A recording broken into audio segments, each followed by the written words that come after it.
Hello ಎಲ್ರಿಗೂ ನಮಸ್ಕಾರ. ನಾನು ನಿಮ್ಮ ಪಲ್ಲವಿ ಡೋರ್. ಇವತ್ತು ನಾನು ನಿಮ್ಮ ಮುಂದೆ ಮಾತಾಡ್ಲಿಕ್ಕೆ ಬಂದಿರುವಂಥ ವಿಚಾರ ಕಾನ್ಸ್ಟಿಪೇಷನ್ ಅಥವಾ ಮಲಬದ್ಧತೆ. ಇದೊಂಥರ ಕೇಳಿದ್ರೆ ಎಲ್ರಿಗೂ ಹೌದಾ ಮಲಬದ್ಧತೆನಾ ಅಥವಾ ಕಾನ್ಸ್ಟಿಪೇಷನ್ ಇದೆಯಾ, ಹಾಗಾದರೆ ನೀನು ಸರಿಯಾಗಿ ಫೈಬರ್ ಇರೋವಂಥ ಫುಡ್ ತಿನ್ನೋದಿಲ್ಲ ಅನಿಸುತ್ತೆ, ನೀನು ತರಕಾರಿ ತಿನ್ನೋದಿಲ್ಲ ಜಾಸ್ತಿ ಅನಿಸುತ್ತೆ, ಹಾಗಾಗಿ ನಿಮಗೆ ಕಾನ್ಸ್ಟಿಪೇಷನ್ ಜಾಸ್ತಿ ಆಗ್ತಿದೆ, ನೀರು ಸರಿಯಾಗಿ ಕುಡಿಯೋದಿಲ್ಲ ಅನಿಸುತ್ತೆ, ಅದಕ್ಕೆ ಕಾನ್ಸ್ಟಿಪೇಷನ್ ಜಾಸ್ತಿ ಇದೆ ಅಥವಾ ಕಾನ್ಸ್ಟಿಪೇಷನ್ ಬರ್ತಾ ಇದೆ. ಈ ಥರದ ಮಾತುಗಳನ್ನು ನಾವು ಬಹಳ ಸಲ ಕೇಳಲಿಕ್ಕೆ ಸಿಗುತ್ತೆ. ಮತ್ತು ತುಂಬ ಜನ ಈ ಥರದ ಅಡ್ವೈಸ್ಗಳನ್ನು ಅಂದರೆ ಸೈಂಟಿಫಿಕಲಿ ಇದು ಸರಿನೋ ತಪ್ಪು ಅಂತ ಯೋಚನೆ ಮಾಡೋದಿಲ್ಲ. ಈ ಥರದ ಅಡ್ವೈಸ್ಗಳನ್ನ ಕೊಡ್ತಾರೆ. ಚೆನ್ನಾಗಿ ತರಕಾರಿ ತಿನ್ನು, ಚೆನ್ನಾಗಿ ನೀರು ಕುಡಿ, ಕಾನ್ಸ್ಟಿಪೇಷನ್ ಹೊರಟೋಗುತ್ತೆ, ಅಥವಾ ದಿನ ಬಾಳೆಹಣ್ಣು ತಿನ್ನು, ಕಾನ್ಸ್ಟಿಪೇಷನ್ ಹೊರಟೋಗುತ್ತೆ. ಈ ಥರದ್ದೆಲ್ಲ ಅಡ್ವೈಸ್ಗಳು ಕೇಳಲಿಕ್ಕೆ ಸಿಗುತ್ತೆ. ನಿಜವಾಗ್ಲೂ ಕಾನ್ಸ್ಟಿಪೇಷನ್ ನಮಗೆ ತರಕಾರಿ ತಿನ್ನೋದ್ರಿಂದ ಮಾತ್ರ ಹೊರಟು ಹೋಗುತ್ತಾ, ಅಥವಾ ಕಾನ್ಸ್ಟಿಪೇಷನ್ಗೆ ಕಾರಣ ನಾವು ಸರಿಯಾಗಿ ತರಕಾರಿ ತಿನ್ನದೇ ಇರುವಂಥದ್ದು ಅಥವಾ ಸರಿಯಾಗಿ ನೀರು ಕುಡಿದೇ ಇರುವಂಥದ್ದು ಮಾತ್ರನಾ? ಈ ವಿಚಾರದ ಬಗ್ಗೆ ತಿಳ್ಕೊಳ್ಳಿಕ್ಕೆ ಮತ್ತು ಈ ವಿಚಾರದ ಬಗ್ಗೆ ಮಾತಾಡಲಿಕ್ಕೆ ನಿಮ್ಮ ಮುಂದೆ ಬಂದಿದ್ದೀನಿ. ಬಹಳಷ್ಟು ಸಲ ನೀವು ಕೇಳಿರ್ಬೋದು, ತರಕಾರಿ ತಿಂದ್ಬಿಡಿ, ತರಕಾರಿ ತಿಂದರೆ ಅದು ನಿಮ್ಮ ದೊಡ್ಡ ಕರಳು ಕೋಲನ್ ಏನಿದೆ ಅದನ್ನು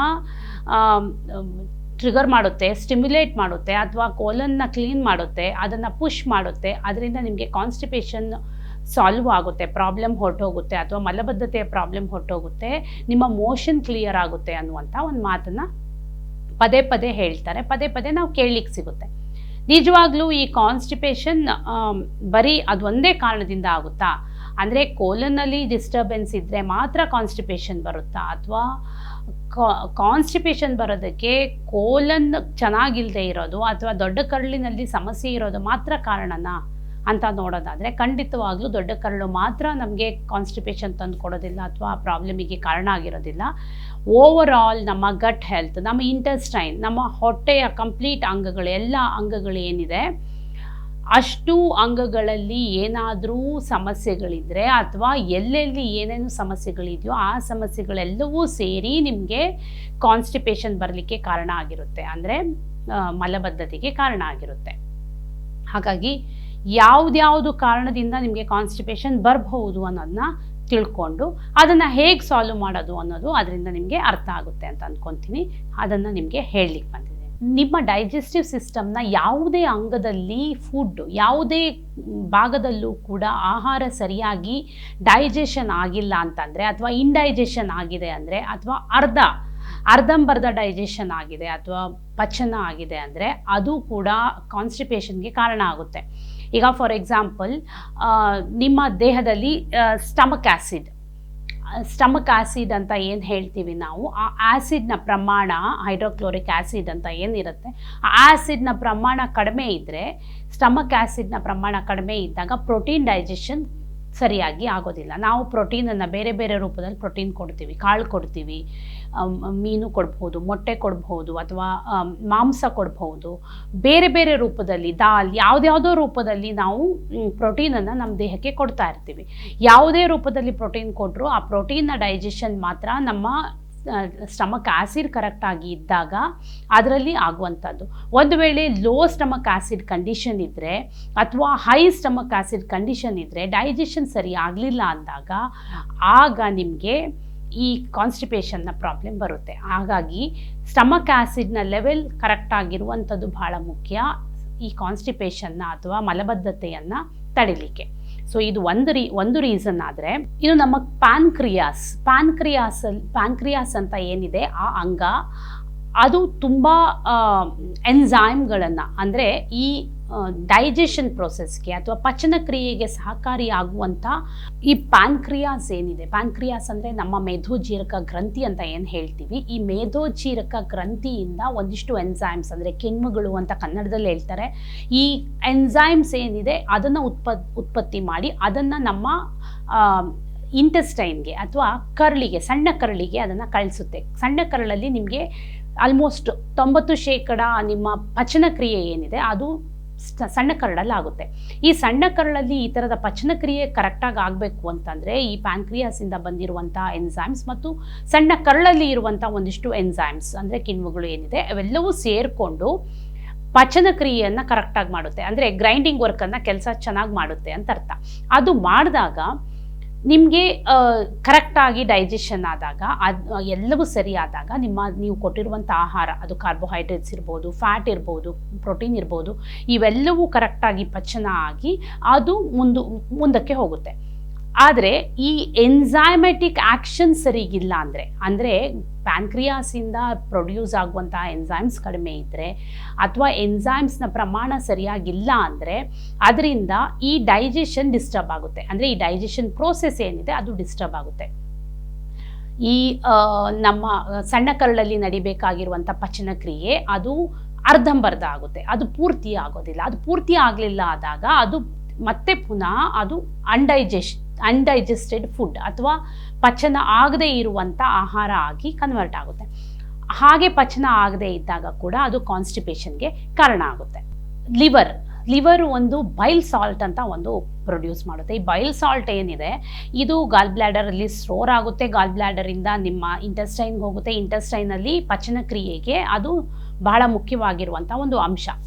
ಈ ಬೈಲ್ ಸಾಲ್ಟ್ ಏನಿದೆ ಇದೊಂಥರ ಡಿಟರ್ಜೆಂಟ್ ಥರ ಕೆಲಸ ಮಾಡೋದು. ಈಗ ನಾವು ಎಣ್ಣೆ ಜಿಡ್ಡು ತೆಗಿಲಿಕ್ಕೆ ಡಿಟರ್ಜೆಂಟ್ನ ಹೆಂಗೆ ಯೂಸ್ ಮಾಡ್ತೀವಿ, ಅದೇ ಥರ ಫ್ಯಾಟ್ ಕಂಟೆಂಟನ್ನು ಬ್ರೇಕ್ ಡೌನ್ ಮಾಡಲಿಕ್ಕೆ, ಫ್ಯಾಟ್ ಕಂಟೆಂಟನ್ನು ಪಚನ ಮಾಡಲಿಕ್ಕೆ ನಾವೇನೇ ಫ್ಯಾಟ್ ಕೊಡಲಿ, ಈಗ ತುಪ್ಪ ಕೊಡ್ತೀವಿ, ಎಣ್ಣೆ ಕೊಡ್ತೀವಿ, ಆಹಾರದಲ್ಲಿ ಎಣ್ಣೆ ಇದ್ದೇ ಇರುತ್ತೆ, ತುಪ್ಪ ಹಾಕ್ತೀವಿ ಅಥವಾ ಬಟರ್ ಹಾಕ್ತೀವಿ, ಬೇರೆ ಬೇರೆ ರೂಪದಲ್ಲಿ ಎಣ್ಣೆಯ ಅಂಶವನ್ನು ಕೊಟ್ಟಾಗ, ತೆಂಗಿನಕಾಯಿ ಇರ್ಬೋದು, ಈ ಥರ ಬೇರೆ ಬೇರೆ ರೂಪದಲ್ಲಿ ನಾವು ಕೊಬ್ಬಿನ ಅಂಶ ಕೊಟ್ಟಾಗ ಆ ಕೊಬ್ಬಿನ ಅಂಶವನ್ನು ಬ್ರೇಕ್ ಡೌನ್ ಮಾಡಲಿಕ್ಕೆ ನಮಗೆ ಈ ಬೈಲ್ ಸಾಲ್ಟ್ ಭಾಳ ಮುಖ್ಯ. ಈ ಬೈಲ್ ಸಾಲ್ಟ್ ಒಂದು ಹಂತಕ್ಕೆ ಅದನ್ನು ಬ್ರೇಕ್ ಡೌನ್ ಮಾಡಿ, ಅಂದರೆ ಅದನ್ನು ಡಿಟರ್ಜೆಂಟ್ ಥರ ಬ್ರೇಕ್ ಡೌನ್ ಮಾಡಿ ಅದನ್ನು ಕ್ಲೀನ್ ಮಾಡಿ ಕಳಿಸಿ ಕೊಟ್ಟಾಗ ಎನ್ಸೈಮೆಟಿಕ್ ಆ್ಯಕ್ಷನ್, ಬೇರೆ ಎನ್ಸೈಮ್ಸ್ ಎಲ್ಲ ಸೇರಿಕೊಂಡು ಇಂಟೆಸ್ಟೈನ್ ಒಳಗಡೆ, ಸಣ್ಣ ಕರಳಿನ ಒಳಗಡೆ ಪಚನ ಕ್ರಿಯೆ ಸರಿಯಾಗಿ ಆಗುವಂಥದ್ದು. ಈ ಫ್ಯಾಟ್ ಕಂಟೆಂಟದು, ಕೊಬ್ಬಿನ ಅಂಶದ್ದು. ಒಂದು ವೇಳೆ ಈ ಬೈಲ್ ಸಾಲ್ಟ್ ಕಡಿಮೆ ಇದ್ದರೆ ಆಗ ಕೂಡ ಪಚನ ಕ್ರಿಯೆ ಸರಿಯಾಗೋದಿಲ್ಲ. ಇದನ್ನಲ್ಲದೆ ಈ ಬೈಲ್ ಸಾಲ್ಟ್ ಏನಿದೆ ಇದು ಕೋಲನ್, ನಮ್ಮ ದೊಡ್ಡ ಕರಳಿನ ಅಂಗದಲ್ಲಿ ಲುಬ್ರಿಕೇಷನ್ಗೆ ಅಥವಾ ಈ ಸ್ಲಿಪ್ಪರಿ ಪ್ರೋಸೆಸ್ ಅಥವಾ ಒಂದು ಎಣ್ಣೆಯ ಅಂಶ ಅಥವಾ ಒಂದು ವೆಟ್ ಫೀಲ್ ಏನಿರಬೇಕು ಆ ಥರದ ಅಂಶ ಇಟ್ಕೊಳ್ಳಿಕ್ಕೆ ಲುಬ್ರಿಕೇಷನ್ಗೆ ಹೆಲ್ಪ್ ಮಾಡುತ್ತೆ. ಅಂದರೆ ಯಾವುದೇ ಆಹಾರ ಮುಂದೆ ಹೋಗಲಿಕ್ಕೆ ನಮ್ಮ ಕೋಲನ್ನಲ್ಲಿ ಈ ಥರದ ಪುಷ್ ಪುಲ್ ಅನ್ನುವಂಥ ಒಂದು ಆ್ಯಕ್ಷನ್ ಮೂಲಕ ಮುಂದೆ ಹೋಗಬೇಕಾಗುತ್ತೆ. ಆ ಆ್ಯಕ್ಷನ್ ಆಗಬೇಕು ಅಂದರೆ ಲುಬ್ರಿಕೇಷನ್ ಸರಿಯಾಗಿರಬೇಕು. ಆ ಲುಬ್ರಿಕೇಷನ್ ಇರಬೇಕು ಅಂದರೆ ಈ ಬೈಲ್ ಸಾಲ್ಟ್ ಬಹಳ ಮುಖ್ಯವಾಗಿರುತ್ತೆ. ಈ ಬೈಲ್ ಸಾಲ್ಟ್ ಕಡಿಮೆ ಆದಾಗ ಸಣ್ಣ ಕರಡಲ್ಲಿ ಪಚನಕ್ರಿಯೆ ಕೂಡ, ಫ್ಯಾಟಿನ ಅಂಶದ ಪಚನಕ್ರಿಯೆ ಕೂಡ ಸರಿಯಾಗಿ ಆಗೋದಿಲ್ಲ, ಅದರಿಂದ ಕೂಡ ಇಂಡೈಜೆಷನ್ ಆಗುತ್ತೆ.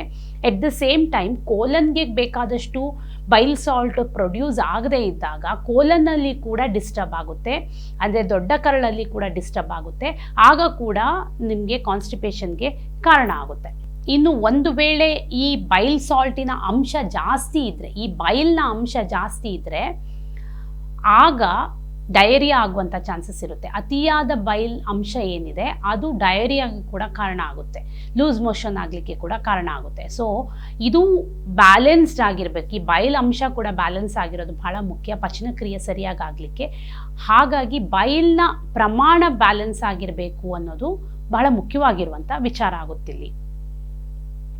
ಇನ್ನು ಸಣ್ಣ ಕರಳಲ್ಲಿ ಈ ಥರದ ಎಲ್ಲ ಪಚನಕ್ರಿಯೆಗಳು ಮುಗಿದ ಮೇಲೆ ಅದು ಪಚನವಾಗಿರುವಂಥ ಆಹಾರ, ಸಾಮಾನ್ಯವಾಗಿ 90% ಪಚನಕ್ರಿಯೆ ಸಣ್ಣ ಕರಳಲ್ಲಿ ಮುಗಿದು ಹೋಗುತ್ತೆ. ಅದಾದಮೇಲೆ ಅದು ಆಹಾರ ಏನಿರುತ್ತೆ ಅದು ದೊಡ್ಡ ಕರಳಿಗೆ ಟ್ರಾನ್ಸ್ಫರ್ ಆಗುತ್ತೆ, ಅಂದರೆ ಕೋಲನ್ ರೀಜನ್ಗೆ ಬರುತ್ತೆ. ಕೋಲನ್ ರೀಜನ್ಗೆ ಬಂದಾಗ ಕೋಲನ್ ರೀಜನಲ್ಲಿ ನಿಮಗೆ ಅಥವಾ ಈ ದೊಡ್ಡ ಕರಳಲ್ಲಿ ನಿಮಗೆ ಬಹಳಷ್ಟು ಮೈಕ್ರೋಬ್ಸ್ಗಳಿರುತ್ತೆ, ಅಂದರೆ ಸೂಕ್ಷ್ಮಾಣುಜೀವಿಗಳು, ಈಸ್ಟ್ ಇರುತ್ತೆ, ಸೂಕ್ಷ್ಮಾಣುಜೀವಿಗಳಿರುತ್ತೆ. ಇವೆಲ್ಲವೂ ಇರೋದ್ರಿಂದ ಅದು ಏನು ಮಾಡುತ್ತೆ, ಆಹಾರದಲ್ಲಿ ಅನ್ಡೈಜೆಸ್ಟೆಡ್ ಪಾರ್ಟ್ ಅಥವಾ ವೇಸ್ಟ್ ಪಾರ್ಟ್ ಏನಿರುತ್ತೆ, ವೇಸ್ಟ್ ಪಾರ್ಟನ್ನು ಹೊರಗೆ ಹಾಕುವಂಥ ಕ್ರಿಯೆಗೆ ಮತ್ತು ಆಹಾರದಲ್ಲಿರುವಂಥ ನೀರಿನ ಅಂಶವನ್ನು ಮತ್ತು ಬೇರೆ ಬೇರೆ ವೈಟಮಿನ್ಸ್, ಮಿನರಲ್ಸ್ ಏನಿರುತ್ತೆ ಅದನ್ನು ತಗೊಳ್ಳಿಕ್ಕೆ, ಇನ್ನು ಈ ಫೈಬರ್ ಅದನ್ನು ವಾಪಸ್ ದೇಹಕ್ಕೆ ಕಳಿಸಿಕೊಡುವಂಥದ್ದು, ಅಂದರೆ ವಾಪಸ್ ದೇಹಕ್ಕೆ ಬೇಕಾಗುವಂಥ ಅಂಶ ಆಗಿರೋದ್ರಿಂದ ವಾಪಸ್ ದೇಹಕ್ಕೆ ಕಳಿಸುವಂಥದ್ದು. ಮತ್ತು ಆಹಾರದಲ್ಲಿ ಫೈಬರ್ನ ಅಂಶ ಏನಿದೆ, ಈ ಫೈಬರ್ ಏನಿದೆ ಅದು ಈ ಮೈಕ್ರೋಬ್ಸ್ಗೆ, ಈ ಸೂಕ್ಷ್ಮಾಣುಜೀವಿಗಳಿಗೆ ಆಹಾರ, ಅದನ್ನು ಸುಸ್ಥಿತಿಯಲ್ಲಿ ಇಟ್ಕೊಳ್ಳಿಕ್ಕೆ, ಅದರ ಜೀವಂತವಾಗಿಡಲಿಕ್ಕೆ ಈ ಫೈಬರ್ನ ಅಂಶ ಬಹಳ ಸಹಕಾರಿ. ಹಾಗಾಗಿ ಆ ಫೈಬರ್ನ ಅಂಶ ಅದು ಯುಟಿಲೈಸ್ ಮಾಡ್ಕೊಳ್ಳುತ್ತೆ, ಅದು ಉಪಯೋಗಿಸ್ಕೊಳ್ಳುತ್ತೆ. ಸೊ ಹೀಗೆಲ್ಲ ಆಗಿ ಕೊನೆಗೆ ಆಹಾರ, ಪಚನವಾದ ಆಹಾರ ಫೈನಲಿ ಏನು ವೇಸ್ಟ್ ಪ್ರಾಡಕ್ಟ್ ಏನಿರುತ್ತೆ ಅಥವಾ ವೇಸ್ಟ್ ಏನಿರುತ್ತೆ ಅದು ನಮ್ಮ ದೇಹದಿಂದ ಹೊರಗೆ ಹಾಕಲಿಕ್ಕೆ ಟ್ರಿಗರ್ ಮಾಡುತ್ತೆ ಈ ಕೋಲನ್. ಸೊ ಇದು ಒಂದು ಪ್ರೋಸೆಸ್, ನಮ್ಮ ಹೊಟ್ಟೆ ಒಳಗಡೆ ನಡೆಯುವಂಥ ಈ ಪ್ರೋಸೆಸ್ಸಲ್ಲಿ ನಿಮಗೆ ಎಷ್ಟೆಲ್ಲ ಅಂಶಗಳು ಇಲ್ದಿದ್ದಾಗ ಕೂಡ ಕಾನ್ಸ್ಟಿಪೇಷನ್ ಅಥವಾ ಮಲಬದ್ಧತೆ ಆಗಲಿಕ್ಕೆ ಕಾರಣ ಇರುತ್ತೆ. ಮೊದಲನೇದಾಗಿ ಹೇಳಿದ ಹಾಗೆ ನಿಮಗೆ ಸ್ಟಮಕ್ ಆ್ಯಸಿಡ್ ಇರ್ಬೋದು, ಎನ್ಸೈಮ್ಸ್ ಇರ್ಬೋದು, ಅಥವಾ ಬೈಲ್ ಸಾಲ್ಟ್ ಇರ್ಬೋದು, ಇವ್ಯಾವುದು ಕೊರತೆ ಆದರೂ, ಇವ್ಯಾವುದರಲ್ಲಿ ಬ್ಯಾಲೆನ್ಸ್ ಇಲ್ಲದೆ ಇದ್ದರೂ, ಇವ್ಯಾವುಗಳಲ್ಲಿ ಹೆಚ್ಚು ಕಡಿಮೆ ಇದ್ದಾಗ ಕೂಡ ನಿಮಗೆ ಕಾನ್ಸ್ಟಿಪೇಷನ್ ಆಗುವಂಥ ಸಂದರ್ಭಗಳು ಜಾಸ್ತಿ ಇರುತ್ತೆ. ಹಾಗಾಗಿ ಇವುಗಳನ್ನು ಬ್ಯಾಲೆನ್ಸ್ ಮಾಡ್ಕೊಂಡು ಹೋಗಲಿಕ್ಕೆ ನಿಮಗೆ ಪ್ರೋಬಯೋಟಿಕ್ಸ್ ಕೂಡ ಬೇಕಾಗುತ್ತೆ. ಅಂದರೆ ನಾವು ಮೊಸರು ಏನು ತೊಗೊತೀವಿ, ಮೊಸರು, ಆಮೇಲೆ ನಾವು ಫರ್ಮೆಂಟೆಡ್ ಫುಡ್ ಏನಿರುತ್ತೆ, ಅಂದರೆ ಹುದುಗು ಬರೆಸಿರುವಂಥ ಆಹಾರ ಏನಿರುತ್ತೆ, ಇಂಥ ಆಹಾರಗಳನ್ನೆಲ್ಲ ನಾವು ತಗೊಳ್ಬೇಕಾದಂಥ ಅವಶ್ಯಕತೆ ಬಹಳ ಜಾಸ್ತಿ ಇರುತ್ತೆ. ಈ ಎಲ್ಲ ಅಂಶಗಳನ್ನು ಸುಸ್ಥಿತಿಯಲ್ಲಿ ಅಥವಾ ಸರಿಯಾದ ಪ್ರಮಾಣದಲ್ಲಿ ಇಟ್ಕೊಳ್ಳಿಕ್ಕೋಸ್ಕರ. ಇನ್ನು ನಿಮಗೆ ಯಾವ ಸಮಯದಲ್ಲಿ ಕಾನ್ಸ್ಟಿಪೇಷನ್ ಶುರುವಾಯಿತು, ಯಾವುದರ ನಂತರ ಅಥವಾ ಯಾವ ಕಾಲದಲ್ಲಿ ನಿಮಗೆ ಕಾನ್ಸ್ಟಿಪೇಷನ್ ಶುರುವಾಗಿದೆ ಅಥವಾ ಮಲಬದ್ಧತೆ ಶುರುವಾಗಿದೆ ಅಂತ ನೋಡಿ ಅದರ ಹಿಂದಿನ ಕಾರಣವನ್ನು ಹುಡುಕಿದ್ರೆ ಆಟೋಮ್ಯಾಟಿಕಲಿ ನಿಮಗೆ ಕಾನ್ಸ್ಟಿಪೇಷನ್ ಯಾಕೆ ಬಂದಿದೆ ಅನ್ನೋದು ಅರ್ಥ ಆಗುತ್ತೆ. ಇದು ಪ್ರತಿಯೊಬ್ಬರು ತನಗೆ ತಾನೇ ಇಂಟ್ರೋಸ್ಪೆಕ್ಟ್ ಮಾಡಿಕೊಳ್ಳುವಂಥ, ತಮಗೆ ತಾನೇ ಪ್ರಶ್ನೆ ಹಾಕ್ಕೊಂಡು ಕಾರಣ ಹುಡುಕಬೇಕಾದಂಥ ಒಂದು ವಿಚಾರ. ಈಗ ಕೆಲವರಿಗೆ ಬೇರೆ ಬೇರೆ ಕಾರಣಗಳಿಗೆ ಕಾನ್ಸ್ಟಿಪೇಷನ್ ಬಂದಿರುತ್ತೆ, ಎಲ್ರಿಗೂ ಒಂದೇ ಕಾರಣದಿಂದ ಬಂದಿರೋದಿಲ್ಲ. ಒಬ್ಬರೊಬ್ಬರಿಗೆ ಆ್ಯಂಟಿಬಯೋಟಿಕ್ಸ್ ತೊಗೊಳ್ಳೋದ್ರಿಂದ ಕಾನ್ಸ್ಟಿಪೇಷನ್ ಬರ್ಬೋದು, ಆ್ಯಂಟಿಬಯೋಟಿಕ್ಸ್ ತೊಗೊಂಡ ನಂತರ ಕಾನ್ಸ್ಟಿಪೇಷನ್ ಶುರುವಾಗಬಹುದು. ಇನ್ನೊಬ್ಬರೊಬ್ಬರಿಗೆ ಆ್ಯಂಟಾಸಿಡ್ಸ್ ಅಂದರೆ ಅಸಿಡಿಟಿಗೆ, ಗ್ಯಾಸ್ಟ್ರೈಟಿಸ್ಗೆ ಮೆಡಿಸಿನ್ ತೊಗೊಳ್ಳೋದ್ರಿಂದ ಕಾನ್ಸ್ಟಿಪೇಷನ್ ಬರಬಹುದು. ಇನ್ನು ಬೇರೆ ಯಾವುದೋ ಕಾಯಿಲೆಗೆ, ಬೇರೆ ಯಾವುದೋ ಒಂದು ಡಿಸೀಸ್ಗೆ, ಯಾವುದೋ ಒಂದು ಕಾರಣಕ್ಕೆ ನೀವು ಮೆಡಿಸಿನ್ಸ್ ತೊಗೊತಾ ಇದ್ದರೆ ಆ ಮೆಡಿಸಿನಿಂದ ಕೂಡ ನಿಮಗೆ ಅದರ ಸೈಡ್ ಎಫೆಕ್ಟ್ ಆಗಿ ಕೂಡ ನಿಮಗೆ ಕಾನ್ಸ್ಟಿಪೇಷನ್ ಬರಬಹುದು. ಇನ್ನು ನೀವು ಅತಿ ಹೆಚ್ಚು ಕುಕ್ಡ್ ಫುಡ್, ಬೇಯಿಸಿದ ಆಹಾರವನ್ನೇ ಜಾಸ್ತಿ ತಗೊಳ್ಳೋದ್ರಿಂದ ಕೂಡ ನಿಮಗೆ ಕಾನ್ಸ್ಟಿಪೇಷನ್ ಬರಬಹುದು. ಇನ್ನು ನಿಮ್ಮ ಆಹಾರದಲ್ಲಿ ಫೈಬರ್ನ ಅಂಶ ಬಹಳ ಕಡಿಮೆ ಇಟ್ಕೊಂಡಿದ್ದಾಗ, ಅಂದರೆ ತರಕಾರಿ, ಹಸಿ ತರಕಾರಿ ಈ ಥರದ ಅಂಶಗಳು ಅಥವಾ ಕಾಳು, ಬೇಳೆ ಈ ಥರದ ಅಂಶ ಬಹಳ ಕಡಿಮೆ ಇದ್ದಾಗ, ಫೈಬರ್ನ ಅಂಶ ಬಹಳ ಕಡಿಮೆ ಇರೋದು, ಫೈಬರ್ ಇರುವಂಥ ಆಹಾರ ಕಡಿಮೆ ತಿಂದಾಗ ಕೂಡ ನಿಮಗೆ ಕಾನ್ಸ್ಟಿಪೇಷನ್ ಬರಬಹುದು. ಇನ್ನು ನೀವು ನಿಮ್ಮ ಆಹಾರದಲ್ಲಿ ಕಾರ್ಬೋಹೈಡ್ರೇಟ್ಸ್ನ ಪ್ರಮಾಣ ತುಂಬ ಜಾಸ್ತಿ ತಗೊಳ್ತಾ ಇದ್ದರೆ ಅದರಿಂದ ಕೂಡ ನಿಮಗೆ ಕಾನ್ಸ್ಟಿಪೇಷನ್ ಬರಬಹುದು. ಇನ್ನು ಪದೇ ಪದೇ ತಿಂತಾ ಇರೋದು, ಅಂದರೆ ಯಾವಾಗ ಬೇಕೋ ಆವಾಗ ಸಿಕ್ಕದಾಗೆಲ್ಲ ತಿಂತಾ ಇರುವಂಥದ್ದು, ತಿನ್ನೋದಕ್ಕೊಂದು ಕರೆಕ್ಟಾದ ಟೈಮ್ ಇಟ್ಕೊಳ್ಳದೆ ಇರುವಂಥದ್ದು ಅಥವಾ ಸರಿಯಾದ ಗ್ಯಾಪ್ ಕೊಡದೆ ಇರುವಂಥದ್ದು, ಆವಾಗ ಕೂಡ ನಿಮಗೆ ಕಾನ್ಸ್ಟಿಪೇಷನ್ ಬರ್ಬೋದು. ಇನ್ನು ಇದರ ಜೊತೆಗೆ ನಿಮಗೆ ಸ್ಟ್ರೆಸ್ ಕೂಡ ಕಾನ್ಸ್ಟಿಪೇಷನ್ನ ತಂದುಕೊಡ್ಬೋದು. ಅದು ಹಾರ್ಮೋನಲ್ ಇಂಬ್ಯಾಲೆನ್ಸ್ ಆಗಿ ಸ್ಟ್ರೆಸ್ಸಿಂದ ಕೂಡ ನಿಮಗೆ ಕಾನ್ಸ್ಟಿಪೇಷನ್ ಬರ್ಬೋದು. ಇವೆಲ್ಲ ಕಾರಣಗಳಲ್ಲಿ ನಿಮಗೆ ಯಾವ ಕಾರಣದಿಂದ ಕಾನ್ಸ್ಟಿಪೇಷನ್ ಬಂದಿದೆ ಅನ್ನೋದನ್ನು ನೀವು ಯೋಚನೆ ಮಾಡಬೇಕಾಗುತ್ತೆ. ಆ್ಯಂಟಿಬಯೋಟಿಕ್ಸ್ ತಗೊಳ್ಳೋದ್ರಿಂದ ಕಾನ್ಸ್ಟಿಪೇಷನ್ ಬಂದಿದೆ ಅಂತಾದರೆ, ಆ್ಯಂಟಿಬಯೋಟಿಕ್ಸ್ ತಗೋಬೇಕಾದ್ರೆ ತಗೊಂಡಿದ್ದಾಗ ಕಾನ್ಸ್ಟಿಪೇಷನ್ ಶುರುವಾಗಿದೆ ಅಂದರೆ ಅದಕ್ಕೆ ನೀವು ಮೊದಲು ಮಾಡಬೇಕಾಗಿರೋಂಥದ್ದು ಪ್ರೋಬಯೋಟಿಕ್ಸ್ ತಗೋಬೇಕು. ಅಂದರೆ ಯಾವಾಗ ನಿಮಗೆ ಆ್ಯಂಟಿಬಯೋಟಿಕ್ಸ್ ಡಾಕ್ಟರ್ ಬರೆದು ಕೊಡ್ತಾರೆ ಅಥವಾ ಯಾವ ಕಾರಣಕ್ಕೆ ನೀವು ಆ್ಯಂಟಿಬಯೋಟಿಕ್ಸ್ ತೊಗೊತಿರ್ತೀರೋ ಆಗ ಅದರ ಜೊತೆಯಲ್ಲೇ ನೀವು ತಗೋಬೇಕಾಗಿರೋದು ಪ್ರೋಬಯೋಟಿಕ್ಸ್ ಅಂದರೆ ಮೊದಲು ನಿಮಗೆ ಕೈಗೆ ಸಿಗುವಂಥದ್ದು ಮೊಸರು, ಈ ಥರದ ಅಂಶ, ಮೊಸರು ಮತ್ತು ಫರ್ಮೆಂಟೆಡ್ ಫುಡ್ ಈ ಥರದನ್ನ ತೊಗೋಬೇಕಾಗುತ್ತೆ. ಇದು ಪ್ರೊಬಯೋಟಿಕ್ ಆಗಿ ಕೆಲಸ ಮಾಡುತ್ತೆ. ಈ ಥರದ ಅಂಶಗಳಿಂದ ನಿಮಗೆ ಕಾನ್ಸ್ಟಿಪೇಷನ್ನ ತಡೆ ಕಟ್ಟಲಿಕ್ಕೆ ಸಹಕಾರಿಯಾಗುತ್ತೆ. ಆ್ಯಂಟಿಬಯೋಟಿಕ್ಸ್ ತೊಗೊಳ್ಳುವಾಗ ಈ ಪ್ರಿಕಾಷನ್ನ, ಈ ಮುಂಜಾಗ್ರತೆ ಕ್ರಮವನ್ನು ನೀವು ತೊಗೊಳ್ಳಿ. ಆಗ ಅದು ನಿಮಗೆ ಬಹಳಷ್ಟು ಕಾನ್ಸ್ಟಿಪೇಷನ್ ಬರುವಂಥ ಸಿಚುವೇಷನ್ನ ತಡೆ ಹಿಡಿಯುತ್ತೆ. ಇನ್ನು ಅತಿಯಾದ ಆ್ಯಂಟಾಸಿಡ್ಸ್ ತೊಗೊಳ್ಳೋದು, ನನಗೆ ಪದೇ ಗ್ಯಾಸ್ಟ್ರೈಟಿಸ್ ಆಗ್ತಾ ಇದೆ, ನಾನು ಆ್ಯಂಟಾಸಿಡ್ ತೊಗೊತೀನಿ, ಆ್ಯಂಟಾಸಿಡ್ ತೊಗೊಂಡು ನಾನು ಮಾಮೂಲಿ ಏನು ತಿನ್ನಬೇಕು ಅದನ್ನು ತಿಂತೀನಿ ಅಂತ ಹೊರಟ್ರೆ, ಈ ಆ್ಯಂಟಾಸಿಡ್ ಒಂದು ಟೈಮಿನ ನಂತರ ನಿಮ್ಮ ಆ್ಯಸಿಡ್ ಲೆವೆಲನ್ನು ಬ್ಯಾಲೆನ್ಸ್ ಮಾಡೋ ಬದಲು ಆ್ಯಸಿಡ್ ಲೆವೆಲನ್ನು ಇದ್ದಕ್ಕಿದ್ದಾಗೆ ಲೋ ಮಾಡುತ್ತೆ. ಈ ಆ್ಯಸಿಡ್ ಲೆವೆಲ್ ಲೋ ಆದಾಗ ಆಟೋಮ್ಯಾಟಿಕಲಿ ನಿಮಗೆ ಕಾನ್ಸ್ಟಿಪೇಷನ್ಗೆ ಟ್ರಿಗರ್ ಆಗುತ್ತೆ. ಹಾಗಾಗಿ ಆ್ಯಸಿಡ್ ಬ್ಯಾಲೆನ್ಸ್ ಮಾಡಲಿಕ್ಕೆ ಏನು ಮಾಡಬೇಕು ಅದನ್ನು ಮಾಡಬೇಕೇ ಹೊರತು ಆ್ಯಸಿಡ್ ಲೆವೆಲನ್ನು ಲೋ ಮಾಡಿಕೊಳ್ಳುವಂಥದ್ದಲ್ಲ. ಅಂದರೆ ನಿಮ್ಮ ಆಹಾರದಲ್ಲಿ ಬದಲಾವಣೆ ಮಾಡ್ಕೋಬೇಕು. ಅದನ್ನು ಬಿಟ್ಟು ನೀವು ಆ್ಯಂಟಾಸಿಡ್ ತೊಗೊಂಡೇ ನಾನು ಲೈಫ್ ಲಾಂಗ್ ಇರ್ತೀನಿ ಅಂದರೆ ಅದು ಸಾಧ್ಯ ಇಲ್ಲದ ಮಾತು. ಹಾಗಾಗಿ ಗ್ಯಾಸ್ಟ್ರೈಟಿಸ್ಗೆ ಮೂಲ ಕಾರಣವನ್ನು ಹುಡುಕಿ ಅದನ್ನು ಸರಿ ಮಾಡ್ಕೊಳ್ಳಿ. ಆಗ ಎಂಟಾಸಿಡ್ನ ಸಮಸ್ಯೆಯಿಂದ ಈಚೆ ಬರ್ತೀರಿ. ಆಗ ಕಾನ್ಸ್ಟಿಪೇಷನ್ನ ತಡೆ ಹಿಡಿಬಹುದು ಅಂತ ಹೇಳ್ಬೋದು. ಇನ್ನು ಅತಿಯಾಗಿ ನೀವು ಕುಕ್ಡ್ ಫುಡ್ ಅಂದರೆ ಬೇಯಿಸಿದ ಆಹಾರವನ್ನೇ ಜಾಸ್ತಿ ತಗೊಳ್ತಾ ಹೋದರೆ, ಬೇಯಿಸಿದ ಆಹಾರದಲ್ಲಿ ನಿಮಗೆ ಫೈಬರ್ನ ಅಂಶ ಇರ್ಬೋದು, ಎಲ್ಲ ಅಂಶಗಳು ಏನು ಬೇಕಾಗುತ್ತೆ, ಎನ್ಝೈಮೆಟಿಕ್ ಆ್ಯಕ್ಷನ್ಗೆ ಏನೇನು ಆಹಾರಗಳು ಬೇಕಾಗುತ್ತೆ, ಅಂಶಗಳು ಬೇಕಾಗುತ್ತೆ, ಅವೆಲ್ಲವೂ ಕಡಿಮೆ ಆಗ್ತಾ ಬರುತ್ತೆ, ಕಡಿಮೆ ಇರುತ್ತೆ. ಈ ಅತಿಯಾಗಿ ಬೇಯಿಸಿದ ಆಹಾರ ಅಥವಾ ರಾ ವೆಜಿಟೇಬಲ್ಸ್ ಅಥವಾ ಹಸಿ ತರಕಾರಿಗಳನ್ನು, ಹಸಿಯಾಗಿರುವಂಥ ಆಹಾರ, ಬೇಯಿಸದೇ ಇರುವಂಥ ಆಹಾರವನ್ನು ತಿನ್ನುವ ಅಭ್ಯಾಸವೇ ಕಡಿಮೆ ಇದ್ದಾಗ ಅದು ನಿಮಗೆ ಕಾನ್ಸ್ಟಿಪೇಷನ್ಗೆ ಜಾಸ್ತಿ ಟ್ರಿಗರ್ ಮಾಡುತ್ತೆ. ಹಾಗಾಗಿ ಬೇಯಿಸಿದ ಆಹಾರದ ಪ್ರಮಾಣವನ್ನು ಕಡಿಮೆ ಮಾಡಿಕೊಂಡು ನಿಮಗೆ ಹಸಿ ತರಕಾರಿಗಳು, ತರಕಾರಿ ರೂಪದಲ್ಲಿದ್ದರೆ ಹಸಿ ತರಕಾರಿಗಳು, ಈ ಥರದ ಆಹಾರಗಳನ್ನು ಒಂದು ಸ್ವಲ್ಪ ನಿಮ್ಮ ದೈನಂದಿನ ಊಟಕ್ಕೆ ಆ್ಯಡ್ ಮಾಡ್ಕೊಳ್ಳಿ. ಆಗ ಏನಾಗುತ್ತೆ, ನಿಮಗೆ ಕಾನ್ಸ್ಟಿಪೇಷನ್ಗೆ ಅದು ತಡೆ ಹಿಡಿಯುತ್ತೆ ಅಂತ ಹೇಳ್ಬೋದು. ಇದು ಬಹಳ ಮುಖ್ಯವಾದ ವಿಚಾರ. ಯಾಕೆಂದರೆ ಬರೀ ಬೇಯಿಸಿದ ಆಹಾರದಿಂದ ನೀವು ಆರೋಗ್ಯವಾಗಿ ಇರ್ತೀನಿ ಅಂತಂದರೆ ಅದು ಸ್ವಲ್ಪ ಕಷ್ಟದ ಕೆಲಸ. ಹಾಗಾಗಿ ಹಸಿ ಆಹಾರಗಳನ್ನು ಕೂಡ ಸೇರಿಸಬೇಕಾಗುತ್ತೆ. ಇನ್ನು ಫೈಬರ್ನ ಅಂಶ ಕೂಡ ಆಹಾರದಲ್ಲಿ ಬಹಳ ಮುಖ್ಯ. ಬರೀ ಫೈಬರ್ ಇಲ್ಲದೆ ಇರೋದ್ರಿಂದನೇ ನಿಮಗೆ ಕಾನ್ಸ್ಟಿಪೇಷನ್ ಬರೋದಿಲ್ಲ ಹೇಗೆ ಅಂತ ನಿಮಗೆ ಗೊತ್ತಾಯಿತೋ, ಅದೇ ಥರ ಫೈಬರ್ ಇಲ್ಲದೆ ಇದ್ದರೂ ಕೂಡ ಕಾನ್ಸ್ಟಿಪೇಷನ್ ಬರುತ್ತೆ. ಹಾಗಾಗಿ ಫೈಬರ್ನ ಅಂಶ ಬಹಳ ಮುಖ್ಯವಾಗಿರುತ್ತೆ. ಈ ಫೈಬರ್ನ ಅಂಶ ಅನ್ನೋದು ನಿಮಗೆ ಹಸಿ ತರಕಾರಿಯಲ್ಲಿ ರಾ ವೆಜಿಟೇಬಲ್ಸ್ನ ಜಾಸ್ತಿ ಮಾಡಿಕೊಂಡಾಗ ಫೈಬರ್ನ ಅಂಶ ನಿಮ್ಮ ದೇಹಕ್ಕೆ ಸೇರ್ತಾ ಹೋಗುತ್ತೆ.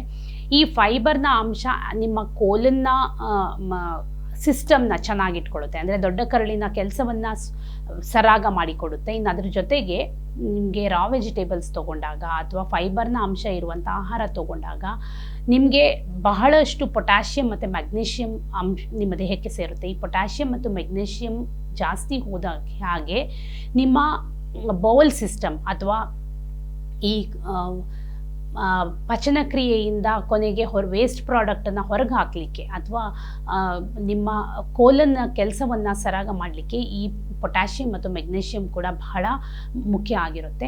ಅದನ್ನು ನಿಮಗೆ ರಾ ವೆಜಿಟೇಬಲ್ಸಲ್ಲಿ ಸಿಗೋದ್ರಿಂದ, ಆ ಅಂಶ ನಿಮಗೆ ರಾ ವೆಜಿಟೇಬಲ್ಸಲ್ಲಿ ಸಿಗೋದ್ರಿಂದ ನೀವು ಆದಷ್ಟು ರಾ ವೆಜಿಟೇಬಲ್ಸನ್ನು ನಿಮ್ಮ ಆಹಾರದಲ್ಲಿ ಸೇರಿಸ್ಕೊಳ್ಳೇಬೇಕು. ನಿಮಗೆ ಅದು ಕಡಿಮೆ ಇದ್ದರೆ, ಒಂದು ವೇಳೆ ಅದು ಕಡಿಮೆ ಆಗಿ ನಿಮಗೆ ಕಾನ್ಸ್ಟಿಪೇಷನ್ ಬರ್ತಾ ಇದ್ದರೆ, ಅಂದರೆ ರಾ ವೆಜಿಟೇಬಲ್ಸ್ನ ಕಡಿಮೆ ಆಗಿ ಕಾನ್ಸ್ಟಿಪೇಷನ್ನ ಲಕ್ಷಣ ಇದ್ದರೆ ಅದನ್ನು ನೀವು ಖಂಡಿತವಾಗ್ಲೂ ನಿಮ್ಮ ಆಹಾರದಲ್ಲಿ ಸೇರಿಸ್ಕೋಬೇಕಾಗುತ್ತೆ. ಇನ್ನು ನೀವು ಹೈ ಕಾರ್ಬೋಹೈಡ್ರೇಟ್ಸ್ ಇರುವಂಥ ಆಹಾರ, ಅಂದರೆ ನಿಮ್ಮ ಆಹಾರದಲ್ಲಿ ಪೂರ್ತಿ ಬರೀ ಕಾರ್ಬೋಹೈಡ್ರೇಟ್ಸ್ನ ಅಂಶವೇ ತುಂಬಿಕೊಂಡಿದ್ರೆ ಅದು ಕೂಡ ನಿಮಗೆ ಕೋಲನ್ನು ಡಿಸ್ಟರ್ಬ್ ಮಾಡುತ್ತೆ, ಅದು ನಿಮ್ಮ ಡೈಜೆಷನ್ನ ಡಿಸ್ಟರ್ಬ್ ಮಾಡುತ್ತೆ. ಮತ್ತು ಇದು ನಿಮ್ಮ ನರ್ವಸ್ ಸಿಸ್ಟಮ್ಗೆ ಡೈರೆಕ್ಟಾಗಿ ಅದಕ್ಕೆ ಕನೆಕ್ಟ್ ಆಗಿರೋದ್ರಿಂದ ನರ್ವಸ್ ಸಿಸ್ಟಮ್ನ ಆಕ್ಟಿವಿಟಿನ ಡಿಸ್ಟರ್ಬ್ ಮಾಡುತ್ತೆ. ಅಂದರೆ ನಿಮ್ಮ ಹೋಲ್ ಪ್ರೋಸೆಸ್ಸನ್ನು ಕಂಟ್ರೋಲ್ ಮಾಡುತ್ತೆ, ನಿಮ್ಮ ಡೈಜೆಷನ್ ಪ್ರೋಸೆಸ್ನ, ಅದಕ್ಕೆ ಬೇಕಾದ ಪ್ರೋಸೆಸ್ನ ಇದು ಕಂಟ್ರೋಲಲ್ಲಿ ತಂದುಕೊಳ್ಳುತ್ತೆ. ಹಾಗಾಗಿ ಅದನ್ನು ಕಡಿಮೆ ಮಾಡ್ಕೋಬೇಕು. ಅದರಿಂದ ನೀವು ಈಚೆ ಬರಬೇಕು ಅಂದರೆ ಕಾರ್ಬೋಹೈಡ್ರೇಟ್ಸ್ನ ಪ್ರಮಾಣವನ್ನು ಆಹಾರದಲ್ಲಿ ಕಡಿಮೆ ಮಾಡಬೇಕಾಗುತ್ತೆ. ಮತ್ತು ನಿಮ್ಮ ಏನು ಪಚನಕ್ರಿಯೆಯನ್ನು ಡಿಸ್ಟರ್ಬ್ ಆಗದೇ ಇರೋ ರೀತಿಯಲ್ಲಿ ನೋಡ್ಕೋಬೇಕಾಗುತ್ತೆ. ಅಂದರೆ ನಿಮ್ಮ ನರ್ವಸ್ ಸಿಸ್ಟಮ್ ಕೂಡ ಅದಕ್ಕೆ ಕರೆಕ್ಟಾಗಿ ರೆಸ್ಪಾಂಡ್ ಮಾಡುವ ರೀತಿಯಲ್ಲಿ, ಅದಕ್ಕೆ ಕರೆಕ್ಟಾಗಿ ಕೆಲಸವನ್ನು ಸರಾಗ ಮಾಡಿ ಕೊಡುವ ರೀತಿಯಲ್ಲಿ ನೀವು ನೋಡ್ಕೋಬೇಕಾಗುತ್ತೆ. ಹಾಗಾಗಿ ನೀವು ತೆಗೆದುಕೊಳ್ಳುವ ಆಹಾರದಲ್ಲಿ ಕಾರ್ಬೋಹೈಡ್ರೇಟ್ಸ್ನ ಪ್ರಮಾಣವನ್ನು ಕಡಿಮೆ ಇಟ್ಕೊಳ್ಳಿ. ಆಗ ನಿಮಗೆ ಅದರಿಂದ ಬಂದಿದ್ದಿದ್ರೆ, ನಿಮ್ಮ ಕಾರ್ಬೋಹೈಡ್ರೇಟ್ಸ್ನ ಪ್ರಮಾಣ ಜಾಸ್ತಿಯಾಗಿ ಬಂದಿದ್ದಿದ್ರೆ ಆಗ ಕಾನ್ಸ್ಟಿಪೇಷನ್ ನಿಮಗೆ ಇದರಿಂದ ಸರಿ ಹೋಗುತ್ತೆ. ಇನ್ನು ವೈಟಮಿನ್ ವೈಟಮಿನ್ನ ನಿಮ್ಮ ಆಹಾರದಲ್ಲಿ ಹೆಚ್ಚು ಮಾಡ್ಕೊತಾ ಹೋದ ಹಾಗೆ, ಅಂದರೆ ಬಿ ವೈಟಮಿನ್ ಇರುವಂಥ ಆಹಾರವನ್ನು ಜಾಸ್ತಿ ತೊಗೊತಾ ಹೋದ ಹಾಗೆ ಈ ಸಮಸ್ಯೆಯಿಂದ ಒಂದು ಸ್ವಲ್ಪ ರಿಲೀಫ್ ಸಿಗುತ್ತೆ. ಹಾಗಾಗಿ ವೈಟಮಿನ್ ಬಿ ಇರುವಂಥ ಆಹಾರವನ್ನು ಸೇರಿಸ್ಕೊಳ್ಳಿ. ಇದರಿಂದ ನಿಮಗೆ ಈ ಕಾನ್ಸ್ಟಿಪೇಷನ್ನಿಂದ ಸ್ವಲ್ಪ ಮುಕ್ತಿ ಸಿಗುತ್ತೆ ಅಂತ ಹೇಳ್ಬೋದು, ಕಾರ್ಬೋಹೈಡ್ರೇಟ್ನ ಪ್ರಮಾಣ ಜಾಸ್ತಿ ಆಗಿದ್ರೆ. ಇನ್ನು ಫ್ರೀಕ್ವೆಂಟ್ ಆಗಿ ತಿನ್ನುವಂಥದ್ದು, ಪದೇ ಪದೇ ತಿನ್ನುವಂಥದ್ದು, ಈ ಪದೇ ಪದೇ ತಿನ್ನುವಂಥದ್ದು ಎಂಥ ಒಂದು ಸಮಸ್ಯೆ ಕ್ರಿಯೇಟ್ ಮಾಡುತ್ತೆ ಅಂದರೆ, ನೀವು ನಮ್ಮ ದೇಹದಲ್ಲಿ ಪೂರ್ತಿ ಆಹಾರ ಒಂದಿನ ಕೊಟ್ಟಿರುವ ಅಷ್ಟು ಆಹಾರ ಪಚನ ಆಗಲಿಕ್ಕೆ ನಮಗೆ 36 ಅವರ್ಸ್ ಆದರೂ ಬೇಕು, ಅಂದರೆ 36 ಗಂಟೆಗಳ ಟೈಮ್ ಆದರೂ ಬೇಕು. ಆದರೆ ನಾವು ಪದೇ ಪದೇ ಬೆಳಿಗ್ಗೆ ಎದ್ದಾಗಿನಿಂದ ರಾತ್ರಿ ಮಲಗುವ ತನಕ ಯಾವಾಗೆಲ್ಲ ಕೈಗೆ ಸಿಗುತ್ತೆ, ಏನೆಲ್ಲ ಸಿಗುತ್ತೆ ಅದನ್ನೆಲ್ಲ ನಾವು ಸೇರಿಸ್ತಾ ಹೋದರೆ ಒಂಥರ ಡಸ್ಟ್ಬಿನ್ನಿಗೆ ಕಸ ತುಂಬಿಸಿದ ಹಾಗೆ ಇರುತ್ತೆ ಹೊರತು ಅದು ನಿಮಗೆ ಸರಿಯಾಗಿ ಪಚನ ಆಗಲಿಕ್ಕೆ ಟೈಮೇ ಸಿಗೋದಿಲ್ಲ. ಇಡೀ ದಿನ ನಿಮ್ಮ ಸಿಸ್ಟಮ್ ಕೆಲಸದಲ್ಲಿ ತೊಡಗಿಕೊಂಡ್ರೂ ಕೂಡ ನೀವು ಕೊಟ್ಟಿರುವಂಥ ಎಲ್ಲ ಆಹಾರವನ್ನು ಸರಿಯಾಗಿ ಪಚನ ಮಾಡಲಿಕ್ಕೆ ಸಾಧ್ಯ ಆಗೋದಿಲ್ಲ. ಹೀಗೆ ಸರಿಯಾಗಿ ಪಚನ ಆಗದೇ ಇದ್ದಾಗ ನೀವು ಬೇಕಾದರೆ ನೀವು ಅಬ್ಸರ್ವ್ ಮಾಡಿ ನೋಡ್ಬೋದು, ನೀವು ತುಂಬ ಬ್ಯಾಕ್ ಟು ಬ್ಯಾಕ್ ಆಹಾರವನ್ನು ತಗೊಂಡು ತುಂಬ ಫುಡ್ಡನ್ನು ತಿಂದ ನೆಕ್ಸ್ಟ್ ಡೇ ನಿಮಗೆ ಕಾನ್ಸ್ಟಿಪೇಷನ್, ನಿಮಗೆ ಮೋಷನ್ ಕ್ಲಿಯರ್ ಆಗೋದಿಲ್ಲ ಅನಿಸುತ್ತೆ. ಅದು ಯಾಕೆ ಅಂದರೆ ನೀವು ಆ ಪ್ರಮಾಣದಲ್ಲಿ ಆಹಾರವನ್ನು ದೇಹಕ್ಕೆ ಕೊಟ್ಟಿರ್ತೀರಿ, ಅದು ಡೈಜೆಷನ್ಸ್ ಪ್ರೊಸೆಸ್ ಸರಿಯಾಗಿ ಆಗಿರೋದಿಲ್ಲ. ಹಾಗಾಗಿ ಪದೇ ಪದೇ ಆಹಾರ ಕೊಡೋದ್ರಿಂದ ಜಾಮ್ ಆಗುತ್ತೆ, ಅದರಿಂದ ನಿಮಗೆ ಡೈಜೆಷನ್ ಸರಿಯಾಗಿ ಆಗೋದಿಲ್ಲ. ಡೈಜೆಷನ್ ಸರಿ ಆಗಲಿಲ್ಲ ಅಂತಂದರೆ ಕಾನ್ಸ್ಟಿಪೇಷನ್ನೇ ಆಗುವಂಥದ್ದು. ಹಾಗಾಗಿ ಪದೇ ಪದೇ ತಿನ್ನುವ ಅಭ್ಯಾಸ ಯಾರಿಗಾದರೂ ಇದ್ದರೆ ಖಂಡಿತವಾಗ್ಲೂ ಅದೇ ನಿಮ್ಮ ಮೇಜರ್ ರೀಸನ್, ನಿಮಗೆ ಕಾನ್ಸ್ಟಿಪೇಷನ್ ಏನಾದರೂ ಬಂದಿದ್ದಿದ್ರೆ. ಹಾಗಾಗಿ ಪದೇ ಪದೇ ತಿನ್ನುವುದನ್ನು ಕಟ್ ಡೌನ್ ಮಾಡಿ, ಒಂದು ಫಿಕ್ಸ್ಡ್ ಟೈಮ್ ಮಾಡ್ಕೊಳ್ಳಿ, ಊಟದಿಂದ ಊಟಕ್ಕೆ ಗ್ಯಾಪ್ ಕೊಡಿ, ಹಸಿವು ಆದಾಗ ಮಾತ್ರ ತಿನ್ನಿ. ಹಸಿವು ಆಗದೇ ಇದ್ದರೆ, ನಿಮಗೆ ಹಸಿವೆನೇ ಇಲ್ಲ ಅಂದರೆ ತಿನ್ಲಿಕ್ಕೆ ಹೋಗಬೇಡಿ. ಆಗ ನೀವು ಓವರ್ಲೋಡ್ ಮಾಡಿದ ಹಾಗೆ ಆಗುತ್ತೆ. ಆ ಓವರ್ಲೋಡ್ ಮಾಡೋದನ್ನು ತಡೀರಿ, ಆಗ ಕಾನ್ಸ್ಟಿಪೇಷನ್ ಪ್ರಾಬ್ಲಮಿಂದ ಈಚೆ ಬರ್ಬೋದು. ಇನ್ನು ಕೊನೆಯದಾಗಿ ಹೇಳಬೇಕು ಅಂದರೆ ಸ್ಟ್ರೆಸ್ ಹೇಗೆ ಕಾರಣ ಆಗುತ್ತೆ ಅಂತಂದರೆ, ಸ್ಟ್ರೆಸ್ ಡೈರೆಕ್ಟಾಗಿ ನಿಮ್ಮ ನರ್ವಸ್ ಸಿಸ್ಟಮನ್ನು ಡಿಸ್ಟರ್ಬ್ ಮಾಡುತ್ತೆ. ನಿಮ್ಮ ನರ್ವಸ್ ಸಿಸ್ಟಮ್ನ ಡಿಸ್ಟರ್ಬ್ ಮಾಡಿದಾಗ it is a hormonal activity. ಹಾರ್ಮೋನ್ನಿಂದ ನಿಮ್ಮ ನರ್ವಸ್ ಸಿಸ್ಟಮ್ ಡಿಸ್ಟರ್ಬ್ ಆಗುತ್ತೆ. ನರ್ವಸ್ ಸಿಸ್ಟಮ್ ಡಿಸ್ಟರ್ಬ್ ಆದಾಗ ಅದು ಆಟೋಮ್ಯಾಟಿಕಲಿ ನಿಮ್ಮ ಸ್ಟಮಕ್ ಡಿಸ್ಟರ್ಬೆನ್ಸ್ಗೆ ಕಾರಣ ಆಗುತ್ತೆ. ಅದನ್ನು ಪ್ಯಾರಾಸಿಂಪಥೆಟಿಕ್ ಮೆಕ್ಯಾನಿಸಮ್ ಅಂತ ಕರಿತೀವಿ. ಈ ಥರ ಮೋಡ್ಗೆ ಹೋದಾಗ ನೀವೇನೇ ತಿನ್ನಿ ಅದು ಡೈಜೆಷನ್ ಪ್ರೋಸೆಸ್ ಸರಿಯಾಗೋದಿಲ್ಲ. ಡೈಜೆಷನ್ ಪ್ರೋಸೆಸ್ ಸರಿಯಾಗದೇ ಇದ್ದಾಗ ಇದು ಒಂದಕ್ಕೊಂದು ಕನೆಕ್ಷನ್, ಎಲ್ಲ ಹಾರ್ಮೋನ್ಗಳು ದೇಹದಲ್ಲಿ ಒಂದಕ್ಕೊಂದು ಹೇಗೆ ಕನೆಕ್ಟ್ ಆಗಿರುತ್ತೆ, ಕನೆಕ್ಟ್ ಆಗಿ ಕೆಲಸ ಮಾಡುತ್ತೆ, ಅಥವಾ ಅದು ಹೇಗೆ ಟ್ರಾನ್ಸ್ಮಿಟರ್ ಥರ ದೇಹದಲ್ಲಿ ಕೆಲಸ ಮಾಡುತ್ತೆ ಅಂದರೆ, ನೀವು ಸ್ಟ್ರೆಸ್ಸಲ್ಲಿದ್ದಾಗ ಆಟೋಮ್ಯಾಟಿಕಲಿ ನಿಮ್ಮ ಡೈಜೆಷನ್ ಸಿಸ್ಟಮ್ ಡಿಸ್ಟರ್ಬ್ ಆಗುತ್ತೆ. ಒಬ್ರೊಬ್ಬರಿಗೆ ಡೈಜೆಷನ್ ಸಿಸ್ಟಮ್ ಸ್ಟ್ರೆಸ್ನಿಂದ ಎಷ್ಟು ಡಿಸ್ಟರ್ಬ್ ಆಗುತ್ತೆ ಅಂದರೆ, ಅತಿಯಾಗಿ ಲೂಸ್ ಮೋಷನ್ ಆಗೋದು ಈ ಥರದ್ದಾದರೆ ಇನ್ನೊಬ್ಬರೊಬ್ಬರಿಗೆ ಕಾನ್ಸ್ಟಿಪೇಷನ್ ಪ್ರಾಬ್ಲಮ್ ತಂದುಕೊಡುತ್ತೆ.